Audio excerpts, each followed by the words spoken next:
Hello दोस्तों, आज हम आपके लिए लेकर आए हैं अनुराधा चौहान जी की लिखी हुई पारिवारिक कहानी। अरुण, कितनी मधुर आवाज है ना। तनीषा सामान लगाती हुई खिड़की के पास आकर खड़ी हो गई। दोनों आज ही इस नए घर में रहने के लिए आए थे। क्या करने लगी तनीषा? आओ यार, पहले मेरी मदद करो, फिर ये गाना वाना सुनना। Oh sorry sorry, Tanisha Arun की मदद करने लगी, पर उसका पूरा ध्यान उस आवाज पर था जो पास वाले घर से आ रही थी। उफ, कितना दर्द भरा गीत है। सामान लगाने के बाद दोनों बहुत थक चुके थे, तो अरुण ने खाना ऑर्डर करने के लिए फोन उठाया ही था कि तभी डोरबेल बज उठी। कौन आया होगा? हम तो यहाँ इस शहर में नए नए आए हैं, तनीषा बोली। ये तो देखकर पता चलेगा, अभी देखता हूँ। अरुण दरवाजा खोलकर देखता है तो बाहर एक अधेड़ उम्र की महिला खड़ी हुई थी। जी आप? मैं यहीं आपके पड़ोस में रहती हूँ। वो देखिए मेरा घर। उसने अपने घर की ओर इशारा किया। मैं सुबह आपको सामान के साथ आते देखा तो समझ गई कि आप लोग यहाँ नए रहने आए हो। आइए अंदर आइए, आप खड़ी क्यों हो? हम लोग इस घर में ही नहीं, इस शहर में भी नए। तनिषा कुछ कह पाती कि अरुण ने उसे आंखों के इशारे से चुप रहने को कहा। अरे आप लोग मुझे गलत मत समझिए, मैं सुबह से आप लोगों को घर व्यवस्थित करने में व्यस्त देख रही थी, तो आप दोनों के लिए खाना बनाकर ले आई। जी धन्यवाद, पर आपको ये तकलीफ उठाने की क्या जरूरत थी? वैसे भी हम अभी एक दूसरे से एकदम अपरिचित है, तो फिर हम कैसे? आपने हमारे बारे में सोचा, उसके लिए आपका धन्यवाद आंटी जी। आपका सोचना सही है। आजकल इंसान इतना धोखेबाज हो गया है कि हर किसी पर विश्वास करना मुश्किल है। पर बच्चों, हम तो पड़ोसी हैं और फिर एक दूसरे की मदद करना तो हमारा फर्ज है। मैंने सोचा चलो आज नए पड़ोसियों के साथ दोपहर का खाना खाया जाए। अरे, आप क्यों हमारे लिए भूखी बैठी हैं? तनीषा बोली। तुम दोनों को देखकर मुझे मेरे बच्चे याद आ गए, इसीलिए। मुझे सब यहाँ मिसेज दीक्षित कहते हैं, पर तुम लोग मुझे आंटी कह सकते हो। नमस्ते मिसेज दीक्षित। आवाज सुनकर सभी बाहर देखने लगे। मिसेज दीक्षित, आपका मिक्सर ग्राइंडर मिलेगा? घर में मेहमान बैठे हैं और मिक्सर बिगड़ गया। पता है मुझे। ये लो चाबी, घर से ले लो। जाओ और चाबी मुझे वापस दे जाना मीना, उन्होंने चाबी फेंकते हुए कहा। आंटी, आपने अपने घर की चाबी ऐसे? पड़ोसी है हमारे। मुझे यहाँ देखकर पेट में दर्द हो रहा है, और कुछ नहीं। उन्हें हंसते देख अरुण और तनीषा अचंभित रह गए। वो यहाँ क्या हो रहा है देखने आई थी। अब खाना खाए, ठंडा हो रहा है। जी आंटी आइए। तनीषा ने डाइनिंग टेबल पर खाना लगा दिया। वो खाना खाते खाते मिसेस दीक्षित से उनके बच्चों के बारे में पूछने लगी। आंटी, आप अकेली रहती हैं, आपके बच्चे साथ नहीं रहते? खाना खाते खाते एक क्षण के लिए वो रुकी और फिर चुपचाप खाना खाने लगी, तो तनिषा अरुण की ओर देखने लगी। अरुण ने उसे चुप रहने का इशारा किया और खाना खाने लगा। आंटी जी, बहुत टेस्टी खाना था। सच में हम दोनों को बहुत दिनों बाद घर जैसे खाने का स्वाद मिला। Thank you so much. हम दोनों दिन भर काम करके इतना थक जाते हैं कि शाम को फिर कुछ भी उल्टा सीधा बनाकर खा लेते हैं, या फिर बाहर से खाकर आ जाते हैं। आजकल के सभी बच्चों का यही हाल है बेटा, इसीलिए उन्हें अकेला रहना ज्यादा पसंद आता है। कोई जरूरत हो तो बेझिझक घर आ जाना, चलती हूँ। मुस्कुराती हुई मिसेस दीक्षित चली गई। कुछ समझा तनिषा? अरुण बोला।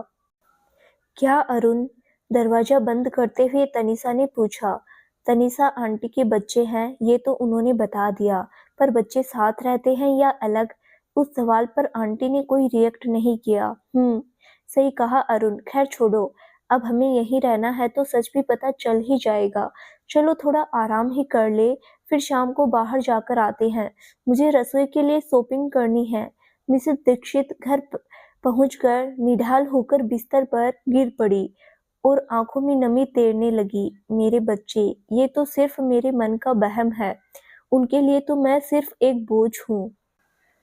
एक ऐसा बोझ जिसे अपने लिए महीने का खर्च मांगने के लिए हर बार जली कटी बातें सुननी पड़ती है। आप मुझे क्यों अकेला छोड़ गए मिस्टर दीक्षित? सोचते हुए मिसेस दीक्षित अतीत के गलियारों में खो गई। आप बहुत भाग्यशाली हैं मिसेस दीक्षित, जान छिड़कने वाला पति और आज्ञाकारी बेटा कुंदन। क्यों मीना? हाँ सरिता बहन, बात आपकी एकदम सही है। और फिर हमारी मिसेस दीक्षित भी कुछ कम नहीं है। मिस्टर दीक्षित तो उनकी सुरीली आवाज सुनकर ही गुस्सा भूल जाते होंगे। दोनों जोरों से हंसने लगी। तुम दोनों तो मुझे विनीता कह सकती हो, फिर ये मिसेस दीक्षित क्यों? मुझे अलग अलग सा फील होता है। ओ समझा, आपको मिस्टर दीक्षित के मुंह से ही मिसेस दीक्षित सुनना ज्यादा पसंद है, पर हम तो आपको मिसेस दीक्षित ही कहेंगे। दोनों हंसती हुई चली गई और विनीता पूरी बसंत वाटिका कॉलोनी में मिसेस दीक्षित के नाम से मशहूर हो गई। कुंदन मशहूर आईटी कंपनी में जॉब करने लगा और अपने साथ काम करने वाली कुमुद से प्यार करने लगा। मिस्टर दीक्षित तो वैसे भी बहुत खुले विचारों के थे और उन्होंने कुंदन के प्यार को बहू के रूप में स्वीकार कर लिया। तो विनीता जी भी तो मिस्टर दीक्षित जी की परछाई थी, तो भला उन्हें क्या समस्या होती? विनीता ने हमेशा कुमुद को बेटी की तरह प्यार करने के सपने संजोए थे, पर कुमुद तो कुंदन से इसी शर्त पर शादी करने के लिए तैयार हुई कि वो शादी के बाद अलग रहेगी। कुंदन, हमारे बीच कुछ बातें अभी तय हो जाए तो हमारे रिश्ते के लिए बेहतर होगा। कैसी बातें कुमुद? कुंदन, मैं अपनी मर्जी से जिंदगी जीने में विश्वास रखती हूँ। मेरे माता पिता ने भी मुझ पर कभी किसी बात के लिए रोक टोक नहीं लगाई। तो तुम मेरे कहने का मतलब तो समझ ही गए होगे कि मैं क्या कहना चाहती हूँ। कुमुद, मैं तुमसे बहुत प्यार करता हूँ। मैं वादा करता हूँ कि मेरे घर में तुम्हें कोई तकलीफ ना हो और शादी के बाद जो भी होगा सब तुम्हारी मर्जी से होगा। क्या बात है मिस्टर दीक्षित, शादी बेटे की है और दूल्हे की तरह आप तैयार हो रहे हो। विनीता ने अपने पति को छेड़ते हुए कहा। अरे मिसेस दीक्षित, हम आज भी कुंदन के बड़े भाई लगते हैं और फिर मौका है तो क्यों ना हम पुराने लम्हों को याद करते हुए इन लम्हों को जीते हैं। चलिए अब आप भी जल्दी से तैयार हो जाइए ताकि सब आपको बहू की सास नहीं बड़ी बहन समझे। आप भी ना मिस्टर दीक्षित। विनीता मुस्कुराती हुई चली गई। मिस्टर दीक्षित बहुत जिंदा दिल इंसान थे और उन्हें भगवान ने विनीता जैसी सहृदय पत्नी दी थी, जिन्होंने कुछ समय में ही अपने घर को खुशियों से भर दिया था। धूमधाम से कुंदन की शादी करके विनीता खुशी से फूली नहीं समाती थी। हर समय वो यही कोशिश करती थी कि कुमुद को कुछ तकलीफ ना हो। मिसेस दीक्षित, ये क्या, तुम यह काम क्यों कर रही हो? बहू कहाँ है? छोड़िए ये सब।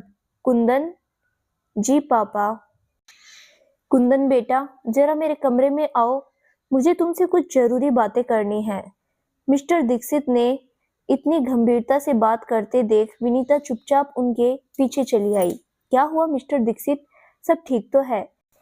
देखिए आप कुछ मन पर मत लीजिए, ये सब मैं अपनी खुशी से करती हूँ। जी पापा। तभी कुंदन और कुमुद दोनों आ गए। बेटा आज संडे है ना, समय क्या हो रहा है? पापा 12 बज रहे हैं। 12 बजे हैं तो बेटा क्या बहू का फर्ज नहीं बनता कि छुट्टी के दिन विनीता को आराम दिया करे? बोलो। बाकी दिन तो वो घर का सारा काम करती है और छुट्टी के दिन भी नौकरानी की तरह काम कर रही है। कुछ शर्म है तुम्हें? सॉरी पापा, वो हमारी आंख नहीं खुली। कल ऑफिस में बहुत काम था तो थकान। मुझे कोई बहाना नहीं चाहिए कुंदन। अब विनीता छुट्टी वाले दिन घर का कोई काम नहीं करेगी, समझे? बहू से बोलो घर का काम करे। विनीता चुपचाप सुनती रही। जब मिस्टर दीक्षित उन्हें विनीता कहकर बुलाते थे तो इसका मतलब वो किसी बात को लेकर बेहद गंभीर है। खुश रहते तो मिसेस दीक्षित के अलावा उनकी जुबान से और कोई शब्द नहीं निकलता था। कुमुद यह सुनकर तेजी से अपने कमरे में चली गई और पीछे पीछे कुंदन भी चला आया। इसीलिए कुंदन, मैंने तुमसे पहले ही सब क्लियर कर दिया था कि मैं किसी के दबाव में आकर नहीं जी सकती, पर तुम तो शादी होते ही अपने वादे भूल गए। मुझे सब याद है कुमुद, बस थोड़ा समय दो, मैंने हमारे लिए घर भी देख लिया है। सच कह रहा हूँ, बस एक अच्छे मौके की तलाश में हूँ। अब और कौन सा अच्छा मौका चाहिए कुंदन? आज पापा ने हमारी इतनी बेइज्जती की वो कम है? कुमुद ने रोना शुरू कर दिया। अच्छा ठीक है कुमुद, तुम रोना बंद करो। मैं पापा से बात करके आता हूँ। नहीं, रहने दो, कोई ज़रूरत नहीं है। हम हनीमून पर ही जा रहे हैं, तो अब वहाँ से सीधे घर आ जाएंगे। मुझे मेरा हनीमून नहीं खराब करना। Okay my dear. Kundan Kumud के मोहपाश में इस कदर बंध चुका था कि अपने जन्मदाता को भी छोड़ने के लिए तैयार हो गया। हनीमून से लौटते ही उसने अपने घर एक लेटर भेज दिया। पापा, मैं अपनी जिंदगी में आप लोगों का कोई हस्तक्षेप नहीं चाहता। मैं और कुमुद दिल्ली वापस आ गए हैं और अपने घर में खुशी से रह रहे हैं। वो पत्र पढ़कर मिस्टर दीक्षित के दिल पर ऐसा घात लगा कि वो इस दुनिया को छोड़कर चले गए। विनीता की खुशहाल जिंदगी एक पल में बिखर गई। कुमुद और कुंदन रस्मों रिवाजों को पूरा करने आए तो कुंदन, अब तो वापस आ जाओ बेटा, मैं अकेले कैसे रहूंगी। मैं सारे काम करने को तैयार हूँ, पर तुम्हारे बिना नहीं माँ, बहुत मुश्किल है। कुमुद की खुशी अलग रहने में है, तो मुझे उसकी खुशी का ख्याल रखना है। आपको किसी चीज की कमी हो तो फोन कर देना, पैसे भेज देंगे। पैसे? काश हमने भी तुम्हें सिर्फ पैसों के लिए पाला होता, तो आज इस दिल में इतनी पीड़ा न होती। कुंदन, मिसेस दीक्षित फिर से वही दर्द भरा गीत गाने लगी। कुछ लम्हे जो अक्सर आंखों में नमी बन बसते हैं, मौन हो जाते हैं शब्द, फिर बूंद बन कहानी कहते हैं। पिता की कही बातों का ऐसा बदला दिया कि तुम्हारे एक गलत फैसले ने मुझसे मेरा पति छीन लिया। एल्बम बंद कर विनीता ने गहरी सांस ली, आंखें बंद कर ली। आज तनिषा और अरुण को देखकर उन्हें कुंदन से मिलने की तीव्र इच्छा होने लगी। एक बार मन हुआ कि कुंदन को फोन करे, पर दूसरे ही पल कुमुद के कटु वचन याद आ गए। मोम जी, आपसे कहा ना, हमें यूं बार बार फोन करके डिस्टर्ब मत किया करो। आपको पैसे से मतलब है ना, तो हर महीने कुंदन भेज तो देते हैं, फिर भी आपका मन नहीं भरता। कुमुद बेटा, पहले मेरी बात तो सुनो। मुझे कुछ नहीं सुनना मोम जी, जो भी कहना है अपनी बेटी से कहो। ये लो कुंदन, अपनी मोम से बात करो, ये हमें कहीं भी चैन से नहीं रहने देगी। कुमुद कुंदन को फोन पकड़ाकर चली गई। हेलो माँ, बोलो क्या काम है, कुछ चाहिए? बेटा, ऐसे क्यों बोल रहे हो? क्या कुछ जरूरत हो तो ही मैं तुमसे बात करूं? क्या मैं तुम्हें इतनी बोझ लगती हूँ जो अपनी बेटी बहू से बात भी नहीं कर सकती? बोलो कुंदन। माँ, अब फालतू का रोना शुरू मत करना प्लीज। मैं इन सब बातों से बहुत तंग आ गया हूँ। आप काम बोलो, क्या चाहिए? मुझे मेरा लाडला बेटा वापस चाहिए। बोलो, दे सकते हो। कुंदन, क्या तुम्हें अपनी माँ पर जरा भी तरस नहीं आता? लौट आओ बच्चे, मुझे भी मेरे पोते को गोद में खिलाने का बेहद मन है। कैसा है वो? आप अभी तक फोन में उलझे हुए हैं। संस्कार को संभालिए, मैं नहाने जा रही हूँ। कुमुद झल्लाने लगी तो कुंदन ने फोन रख दिया। ठीक है माँ, देखता हूँ, किसी दिन समय मिला तो मिलने आऊंगा। अभी फोन रखता हूँ।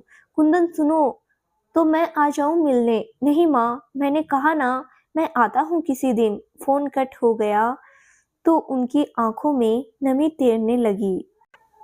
पोते के जन्म पर कुंदन ने खुशी के कारण विनीता को फोन करके खुशखबरी दी, तो विनीता तुरंत अस्पताल पहुंच गई। कुमुद के माता पिता वहां पहले से मौजूद थे। ये देख मिसेस दीक्षित को थोड़ा खराब लगा, पर वो इस बात से खुश थी कि उनके बेटे ने उन्हें बुलाया। माँ, आप? कुंदन ने झुककर पैर छुए तो सब भूलकर विनीता ने गले लगा लिया। क्यों नहीं आना चाहिए मुझे? मैं तो मेरे पोती को देखने आई हूँ। कुमुद की माँ बच्चे को पहले से ही गोद में लिए हुई थी। लाइए बहन जी, मेरी गोद में भी दीजिए। मेरे कुंदन के अंश को। मिसेस दीक्षित पोते को लेने आगे बढ़ी। अभी तो ये सो गया मिसेस दीक्षित, जब जागेगा तो आप गोद में ले लीजिए, उन्होंने उसे झूले में लिटाते हुए कहा। हाँ माँ, आप बैठिए। हाँ बेटा। मिसेस दीक्षित काफी देर तक झूले के पास खड़ी पोते को निहारती रही। सोते हुए वो बहुत प्यारा लग रहा था। आप लौट आइए ना मिस्टर दीक्षित, अब मैं अपने पोते को जरा भी आंखों से ओझल नहीं होने दूंगी। उसे हमेशा सीने से लगाए रखूंगी। आप कब तक अपने पोते को निहारती रहेंगी मिसेस दीक्षित? आइए बाहर बैठते हैं, डॉक्टर के आने का समय हो रहा है।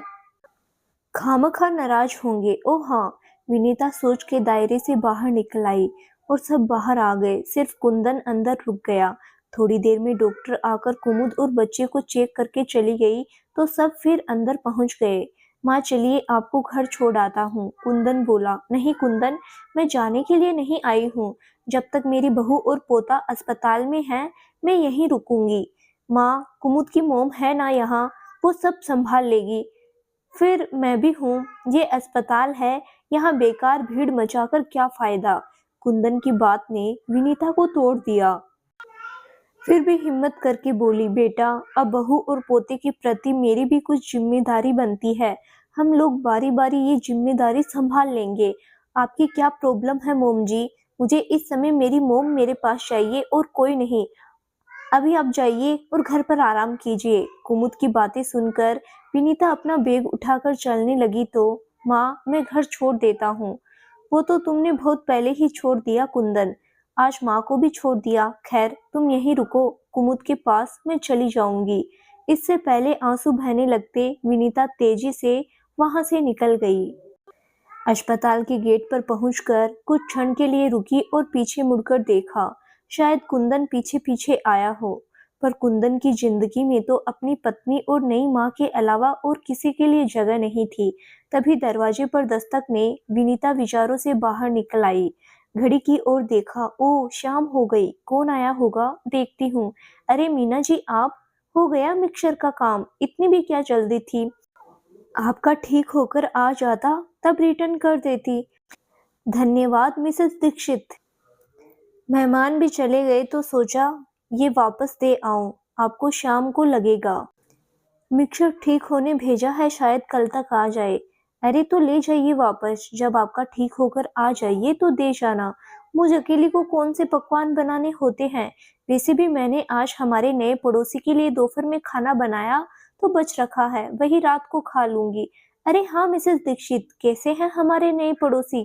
कितने लोग हैं? आज मेहमानों के कारण उन्हें आते नहीं देख पाई, पर आप भी खूब हैं, बिना पहचान के उनके लिए खाने की व्यवस्था। अब जब वो हमारे पड़ोसी बन ही गए हैं तो पहचान के लिए पहल करने में क्या बुराई है।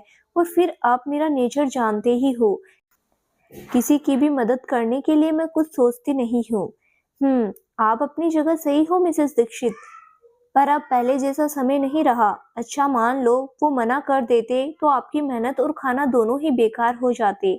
मीना जी, आप भी मना कर देते तो आप लोग थे ना, हम आपको सबको दावत पर बुला लेते।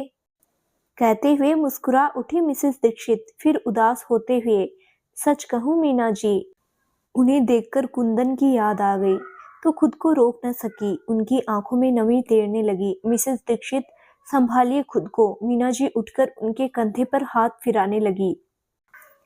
आपकी तकलीफ समझ सकती हूँ, कितनी प्यारी हंसती खेलती गृहस्थी थी आपकी, कुमुद के आने से बर्बाद हो गई। इसमें कुमुद का क्या दोष मीना जी, अपना सिक्का ही खोटा निकल गया। कुंदन ने मुझे और कुमुद को एक दूसरे को समझने का मौका ही नहीं दिया। यहाँ गलत कुंदन है, यही तो आपका बड़प्पन है मिसेस दीक्षित। आपकी बहू ने आपका सुख छीन लिया और आप अपने बेटे को दोषी समझती हो। मीना जी, कुंदन 17 साल तक संयुक्त परिवार में बड़ा हुआ है। अपने दादा दादी चाचा चाची के साथ हंसते खेलते बड़ा होने के बावजूद कुमुद के फैसले को सही मान बैठा। अच्छा है कि आज उसके दादा दादी इस दुनिया में नहीं है। कोई फोन आया कुंदन का? आपसे कितनी बार कहा है हमें उसका नंबर दो, एक बार उससे बात तो करे। सास ससुर को साथ में रख सकता है तो माँ को क्यों नहीं? अरे मीना जी, मैं अपनी जिंदगी में बहुत खुश हूँ। आप क्यों परेशान होती है? सुख दुख तो जीवन का हिस्सा है। अभी तक सुख जीती आई थी, अब थोड़ा दुख का पहलू भी जी लूं। विनीता मुस्कुराती हुई बोली, आप जैसी महिला नहीं देखी मिसेस दीक्षित, हर बात में कोई ना कोई सकारात्मक बात ढूंढ ही लेती है ना आप। मैं कभी भी आपके जैसा नहीं सोच पाती। अच्छा चलती हूँ, आपको अभी नहीं चाहिए तो ये मिक्सर ले जाती हूँ। ठीक है ले जाओ, अब मैं भी संध्या वंदन कर लेती हूँ। विनीता दरवाजा बंद कर पूजा अर्चना में व्यस्त हो भजन गाने लगी। हे जगपालक सबके स्वामी, करो कृपा हे अंतर्यामी, साथी जीवन के सब बिछड़े, कोई न आगे कोई न पीछे। भजन गुनगुनाते हुए मिसेस दीक्षित तुलसी पर दीपक रखने आई तो देखा बाहर तनीषा खड़ी हुई थी। अरे आप बाहर क्यों खड़ी हो? आओ अंदर। पहले तो आंटी जी आप मुझे आप कहना छोड़िए, मैं तो आपकी बेटी जैसी हूँ। तुम कहोगी तो अपनापन महसूस होगा, कहते हुए तनिषा मुस्कुराई। ओके बाबा, अब अंदर तो आओ। नहीं आंटी, फिर कभी। आप बहुत सुंदर गाती हो, किसी दिन फुर्सत से पूरा दिन आपके साथ बिताऊंगी। अभी तो मैं आपको इनवाइट करने आई थी। किस लिए बेटा? आंटी, दोपहर का खाना आपकी तरफ से था। अरुण चाहते हैं आज शाम को भी हम लोग साथ खाना खाएं। प्लीज मना मत करना आंटी, आप आओगी तो हमें बहुत अच्छा लगेगा। तनीषा ने इतने प्यार से कहा तो विनीता मना नहीं कर पाई। ओके, आती हूँ। तनीषा के जाने के बाद विनीता घर के छोटे मोटे काम निपटाने लगी। घड़ी देखी तो अरे, अभी तो शाम के 7:30 ही हुई है। चलो थोड़ी देर बाहर ही टहला जाए। विनीता ने घर को ताला लगाया और कॉलोनी के पार्क में जाकर बैठ गई। अरे मिसेस दीक्षित, आज आप लेट हो गई। अब तो मेरे वापस जाने का समय हो गया। सरिता विनीता को देखकर बोली। हाँ सरिता जी, कुछ सोच विचार में बैठी थी ना, जाने कब आंख लग गई। फिर उठकर संध्या वंदन कर छोटे मोटे काम निपटाए। समय था तो सोचा थोड़ा टहल लिया जाए। ओ अच्छा मिसेस दीक्षित, आज मैं शर्मा जी, तने और बहू घूमने गए थे। वहां एक मॉल में कुंदन से मेरी मुलाकात हो गई। अच्छा, कैसा है वो? अकेला था कि कुमुद और संस्कार भी साथ में थे? अब तो बड़ा हो गया होगा ना। बोलिए सरिता जी। कुंदन ने आपसे बात की, कुछ पूछा? आप भी ना मिसेस दीक्षित, क्यों झूठी आस लगाई रहती है। उसने सिर्फ हमसे नमस्ते की और अपनी फैमिली मतलब सास ससुर बेटे और कुमुद के साथ आगे बढ़ गया। ये सुनकर विनीता की रही सही आशा भी धूमिल हो गई। मुझे कुछ काम याद आ गया सरिता जी, मैं चलती हूँ। सॉरी मिसेस दीक्षित, मेरी बातों से आपका दिल दुखी हो गया। मैंने सोचा था नहीं बताऊंगी, पर फिर दिल ने कहा जो सच है सबके सामने है, उसे छुपाने से क्या फायदा। अरे इसमें सॉरी कहने की कोई बात नहीं है। अब तो इन सब बातों की आदत सी हो गई है। सरिता जी, मिसेस दीक्षित, आजकल माँ बाप बच्चों की जिंदगी में दखल नहीं देते, इसीलिए बच्चों को जो अच्छा लगता है वो ही करते हैं। अब हमारा जमाना बीत चुका है। सही कहा आपने, अब हमारा समय चला गया। हम लोग भरे पूरे परिवार में पले बढ़े, भरे पूरे परिवार में ब्याहे गए, तो परिवार, रिश्ते नाते, इन सब की अहमियत समझ में आती है।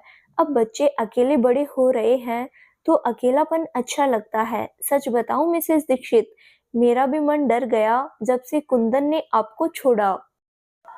एक ही बेटा है मेरा, कहीं वो भी, इसीलिए जो मनाए करो। दोनों नौकरी करते हैं तो शर्मा जी ने काम के लिए एक परमानेंट नौकर रख लिया है। अच्छा किया। अकेले जीना कितना मुश्किल है मैं ही जानती हूँ। पहले सास ससुर चले गए, फिर परिवार को साथ लेकर देवर विदेश चला गया। कुंदन ने जो किया उसके कारण मिस्टर दीक्षित धोखा दे गए। अब तो बस जिंदगी गुजर रही है। चलती हूँ। 8 बज चुके थे तो वे सीधे तनीषा के यहाँ आ गई। मैं जल्दी तो नहीं आ गई? अरे नहीं आंटी, आइए बैठिए, हम तो आप ही का इंतजार कर रहे थे। तनीषा हंसकर बोली। जी आंटी, तनीषा सही कह रही है, अरुण पास में बैठता हुआ बोला। तुम लोग इससे पहले कहाँ रहते थे? मिसेस दीक्षित ने बातों का सिलसिला शुरू कर दिया। आंटी, हम लोग बेंगलोर में जॉब करते थे। अभी 1 साल पहले ही हमारी शादी हुई है। हमारी फैमिली लखनऊ में रहती है। अरुण को यहाँ एक बड़ी कंपनी में जॉब का ऑफर आया। ऑफर बहुत अच्छा था तो उसने एक्सेप्ट कर लिया, पर इस वजह से मुझे जॉब छोड़नी पड़ी। पर कोई नहीं, कुछ दिनों में मुझे यहीं जॉब मिल जाएगी। तनीषा ने मुस्कुराते हुए कहा। जरूर मिल जाएगी बेटा। जब तक तुम्हें जॉब नहीं मिलती मुझे तुम्हारे साथ समय बिताने का मौका मिल जाएगा, विनीता मुस्कुराती हुई बोली। जी आंटी, मुझे भी इस समय का सदुपयोग करना है। आप मुझे खाना बनाना सिखाएंगी? मुझे अच्छा खाना बनाना नहीं आता, मैं तो बस कुछ भी बना लेती हूँ। आइए खाना खाते हैं। आज अरुण ने खाना बनाया है। कुछ ही दिनों में मिसेस दीक्षित, अरुण और तनीषा में संबंध बहुत गहरे हो गए। आंटी, आप गाने हो या भजन, सब बहुत अच्छा गाती हो। कहाँ से सीखा? तनीषा ने पूछा। मेरे दादाजी से। वो शास्त्रीय संगीत में पारंगत थे और उन्हीं से यह ज्ञान हम बहनों को मिला। फिर बोली, आंटी आप मुझे खाना और गाना दोनों सिखाएंगी? खाना तो सिखा दूंगी, वो भी आज से ही शुरू कर देते हैं। पर मैं गाना नहीं हो पाएगा, सब भूल चुकी हूँ। दोबारा रिवीजन करना होगा। बहुत दिनों से इसकी आदत छूट गई है। मिसेस दीक्षित बोली, आंटी प्लीज मना मत करो, मेरी जॉब नहीं है। ढूंढने का प्रोसेस चल रहा है। जॉब हो गई फिर तो मैं भी व्यस्त हो जाऊंगी। मुझे बचपन से ही गाने का बहुत शौक है, पर पढ़ाई और माहौल के चलते सीख नहीं पाई। अच्छा ठीक है, मुझे 2-3 दिन दे दो तनीषा, पहले मैं खुद को तैयार करूं, फिर तुम्हें सिखाऊंगी। Oh thank you aunty. Tanisha ने खुश होकर मिसेस दीक्षित को गले से लगा लिया तो उनकी आंखें भर आई। आंटी ये आंसू, मेरी इस हरकत का आपको बुरा लगा? अरे नहीं बच्चे, ये तो तुम्हारा प्यार देखकर आंख भर आई। सच तनीषा, तुम्हारे और अरुण के आने से मेरा सूनापन दूर होने लगा है। आंटी आप हो ही इतनी अच्छी। इस नई जगह में आते ही हमें आपका साथ मिला। मैं तो यही सोचती थी कि अरुण तो ऑफिस चले जाया करेंगे, फिर मैं अकेली क्या करूंगी। थैंक गॉड कि यहाँ मुझे आप मिल गई। आंटी हम घूमने चले? अरुण तो शाम को आएंगे तो क्यों ना दिल्ली की सैर की जाए। कहाँ जाने की बातें हो रही है? मीना जी अंदर आते हुए बोली, अरे मीना आंटी आप, चलो अच्छा है आप भी आ गई। मैं आंटी से कह रही थी कि हम दिल्ली घूमने चले। वैसे भी अभी मैं फ्री हूँ और आंटी भी, और गर्मी भी नहीं है। आपका क्या ख्याल है? मिसेस दीक्षित बात सही कह रही है तनीषा, चलो मैं भी चलती हूँ। आज सिन्हा जी मुंबई गए हैं, 2 दिन बाद आएंगे और बच्चे तो रात तक आते हैं। वाह, ये तो सोने पे सुहागा हो गया। तनीषा खुश होकर बोली। सब साथ घूमने निकल गए। आज पूरे 2 साल बाद विनीता इस तरह घूमने निकली। कभी कभार बस जरूरी चीजों के लिए ही बाहर निकलती थी। शाम को वापस आने पर थकान जरूर महसूस हो रही थी, पर मन बहुत हल्का हो गया था। कड़वी यादों का बोझ कुछ पल के लिए ही सही, पर दूर हुआ तो एक ऊर्जा सी महसूस होने लगी थी। ऐसे ही दिन निकलने लगे। तनीषा के आ जाने से विनीता की व्यस्तता बढ़ने लगी। उन्होंने उसे संगीत सिखाना शुरू कर दिया। तनीषा अपने मधुर व्यवहार से सबके दिल में जगह बना रही थी। वो हर किसी से कुछ न कुछ सीखने की कोशिश करती रहती थी। आंटी जल्दी ही मैं भी जॉब पर जाने लगूंगी, तो फिर ये सारी मस्ती बहुत मिस करूंगी। बेंगलोर में तो जहाँ रहते थे वहाँ बस जरूरत पर ही बात करते थे। वैसे कोई किसी से बात नहीं करता था। मैं भी खालीपन महसूस करूंगी। अभी तक तो तुमने मुझे इतना व्यस्त रखा कि कुछ सोचने का समय ही नहीं मिला। मिसेस दीक्षित उदास होने लगी। तनीषा का ऑफर लेटर आ गया था। आंटी आप इतना कुछ जानती हैं तो संगीत क्लास क्यों नहीं खोल लेती? इस तरह आपका भी समय कट जाया करेगा। अरे नहीं, ये सब मेरे बस का रोग नहीं है। ये तुम तक ही ठीक है। चलो अरुण आने वाला होगा, अब जाओ उसके लिए कुछ खाने के लिए बना लो। ओह हाँ आंटी चलती हूँ, पर मेरी बात पर विचार जरूर कीजिएगा। जब आपके पास हुनर है तो उसका लाभ सभी को दीजिए, आपको भी अच्छा लगेगा। तनीषा के जाने के बाद विनीता सोच विचार में पड़ गई। तनीषा सही तो कह रही है, पर कोई सीखने के लिए आएगा? वैसे भी अकेले दिन काटे नहीं कटते, ऊपर से छोटी छोटी जरूरतों के लिए कुंदन और कुमुद की बातें सुननी पड़ती है। महीना खत्म होने आ रहा था और कुमुद और कुंदन में बहस छिड़ी हुई थी। कुमुद कब तक घर में बैठोगी, अब तो नौकरी ज्वाइन करो यार। मैं अकेला कमाने वाला और इतने सारे लोग से क्या मतलब है तुम्हारा? कहीं तुम्हारा इशारा मेरे मोम डैड की ओर? मतलब साफ है, तुम्हारे मॉम डैड को भी सोचना चाहिए। कब तक मेरे ऊपर बोझ बने रहेंगे? 6 महीने हो गए हैं यार। हो जाने दो, संस्कार अभी छोटा है, मैं उसे छोड़कर कैसे जाऊं? मॉम कैसे संभालेगी? अपनी मॉम को पैसे भेजना बंद कर दो। वाह ये खूब कही। तुम्हारे माता पिता को मैं पालूं और अपनी माँ को खर्चे भी नहीं दूं? ये नहीं हो सकता। अब निर्णय तुम्हारे हाथ में है। कुंदन नाराज ना हो। कुमुद हमारी इकलौती बेटी है। बस यही मोह हमें यहाँ रोके रहता है। अब तो संस्कार से इतना मोह हो गया है कि उससे दूर होने की सोच भी नहीं सकते। पर तुम्हें हमसे प्रॉब्लम है तो हम आज ही तुम्हारे घर से चले जाते हैं। कुंदन, मेरे मॉम डैड कहीं नहीं जाएंगे, वो यहीं मेरे पास रहेंगे। तुम्हें मेरे घर बैठने से प्रॉब्लम है तो मैं सोमवार से ऑफिस जाना शुरू कर देती हूँ। अब खुश? कुंदन कुछ नहीं बोला और उठकर घर से बाहर निकल गया। मॉम, लगता है इस बार कुंदन की मॉम ने कुछ ज़्यादा पैसे मांग लिए हैं, इसीलिए इतने परेशान है। नहीं तो कुंदन मुझसे इस तरह नहीं बोलते। कुंदन वहाँ से निकलकर सीधे अपने बचपन के दोस्त विशाल के पास चला गया। कैसे हो विशाल? मैं तो ठीक हूँ, पर तुम आज इतने बुझे-बुझे से क्यों हो? कुछ परेशानी? अब तुझसे तो कुछ नहीं छुपा है विशाल। कुमुद के मॉम डैड अपने बेटों को छोड़ मेरे साथ रहते हैं। ठीक है रहो, पर ये क्या? आज ये चाहिए, ये ऐसा वो वैसा। मैंने वही किया जो कुमुद ने चाहा। उसने कहा मेरे माँ बाप के साथ नहीं रहेगी, तो मैंने उसकी यह जिद भी मान ली। यही तो बहुत बड़ी गलती कर दी तूने कुंदन, और तेरी इस गलती की सजा आंटी जी भुगत रही है। एक बात बता, क्या तुझे उनसे मिलने और उनके साथ रहने का मन नहीं करता? बहुत करता है यार, पर वो अकेली है तो अपनी मर्जी की मालिक है। मैं माँ मैं माँ के साथ रहकर उन्हें किसी का नौकर नहीं बना सकता। मैं उनकी और समाज की नज़र में बुरा बेटा हूँ, तो ठीक है। आज उनकी जो हालत है उसमें गलती तो मेरी ही रही। कुमुद ने तो शादी से पहले ही सब क्लियर कर दिया था। तुम भाभी को समझा तो सकते थे। बहुत कोशिश की थी, पर उसने वापस उस घर में आने को मना कर दिया था।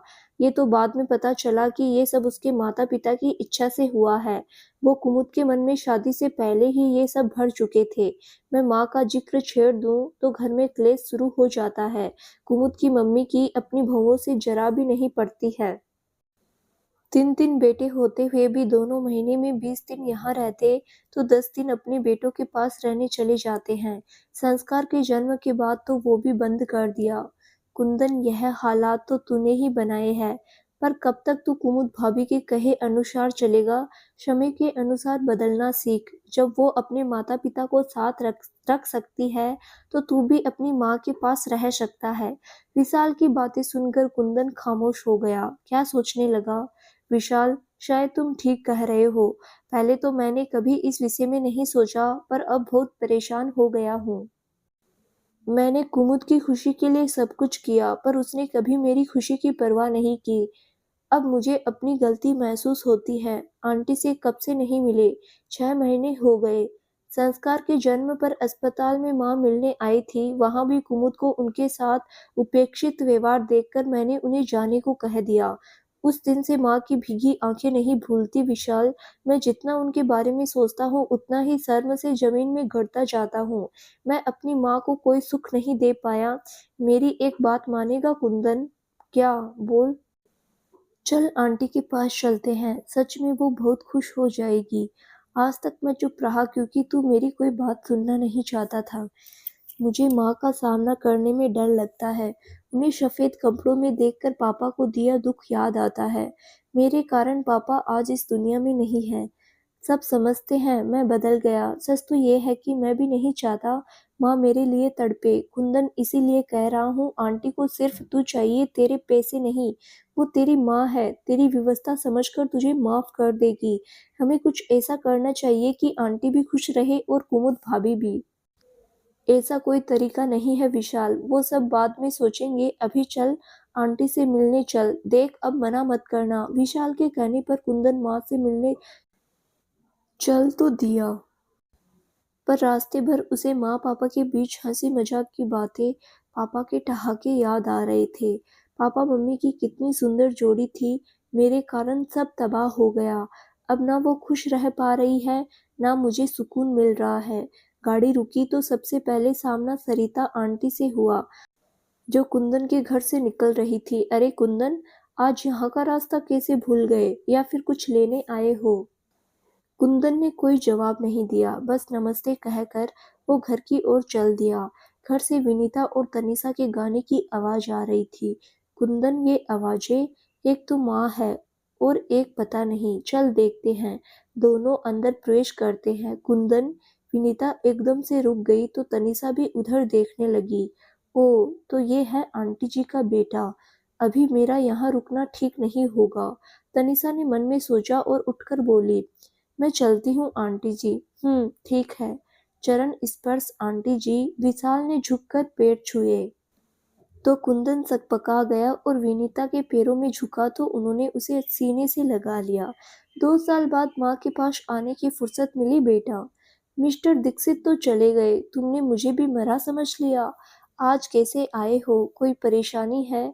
माँ मुझे माफ कर दो। कुंदन फिर से विनीता के पैरों के पास बैठकर रोने लगा।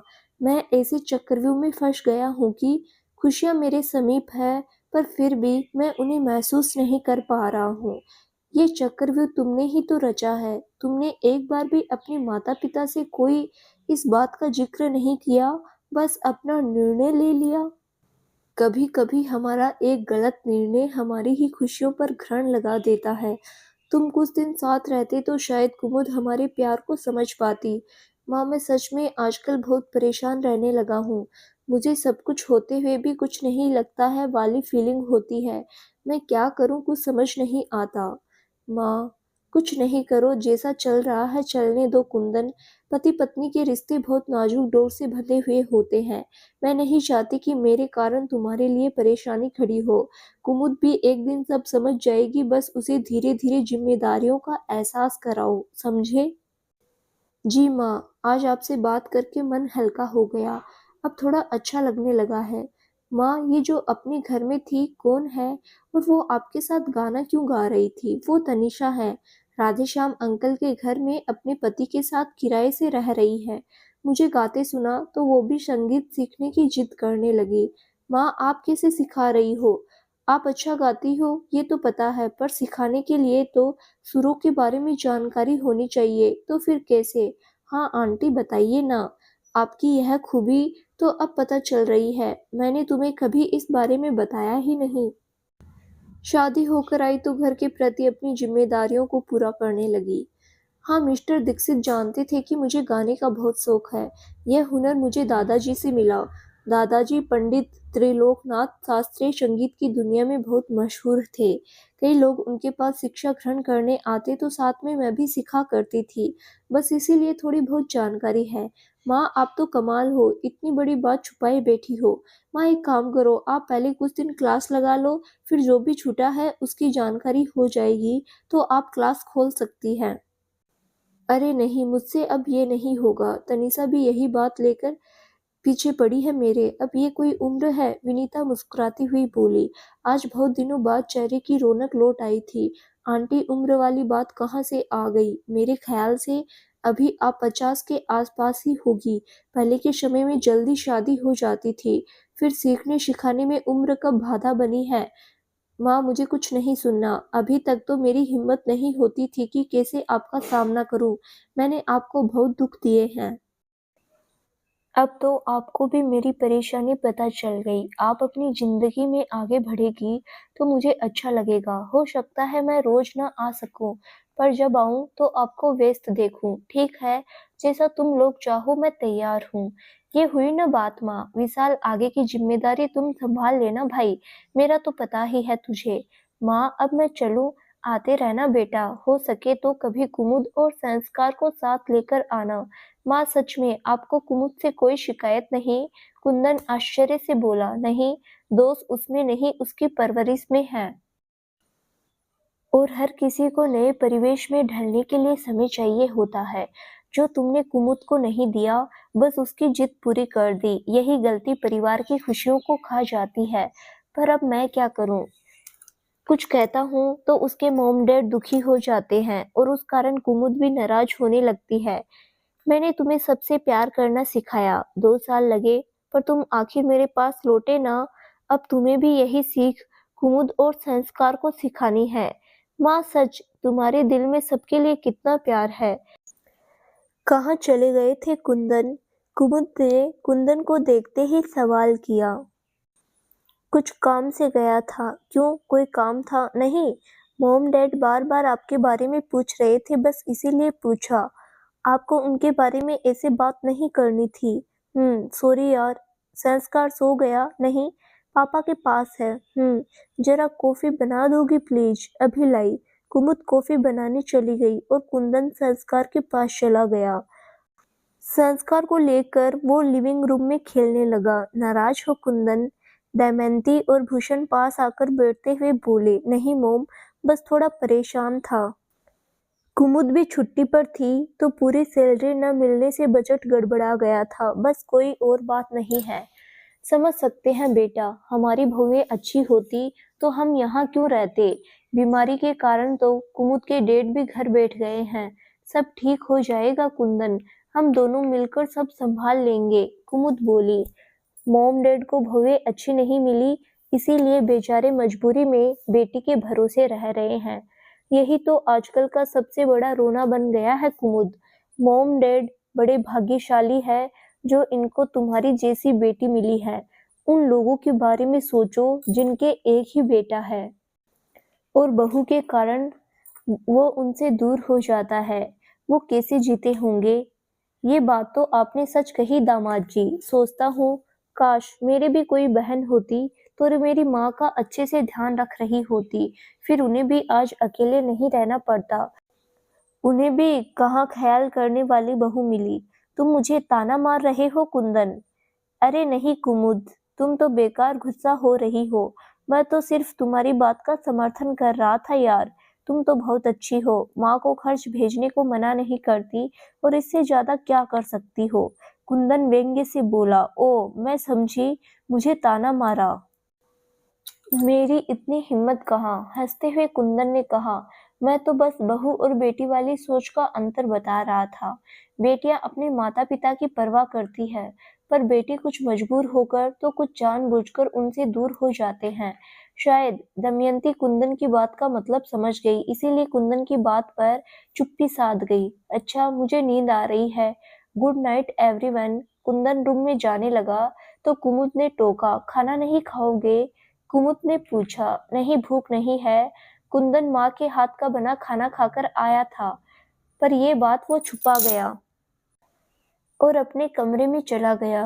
कुमुद बेटा तुम्हें समझ आया हो या नहीं, पर कुंदन जी तुम्हें ताना मार कर गए हैं कि तुम भी बहू होकर मिसेस दीक्षित के साथ वही कर रही हो जो हमारी बहुएं करती है। अब हम यहाँ नहीं रहेंगे, कल सुबह होते ही अपने घर चले जाएंगे। मोम यह आप क्या कह रही हो, डैड समझाइए मोम को। कुमुद दमयंती ठीक ही तो कह रही है। वैसे भी तुम्हें पता ही है कि तुम्हारी भाभीियों में इतनी हिम्मत कहाँ तुम्हारी माँ को कुछ कह सके। आप लोग कुंदन की बात से नाराज हो। तो दोस्तों आगे क्या होगा? क्या कुमुद को अपनी गलती का एहसास होगा? क्या वो अपनी सास के पास वापस जाएगी? क्या कुंदन कुमुद और उसके घर वालों को सबक सिखा पाएगा? जानने के लिए इस कहानी का अंतिम भाग जरूर देखें, जो बहुत जल्द ही इस चैनल पर प्रसारित किया जाएगा। धन्यवाद।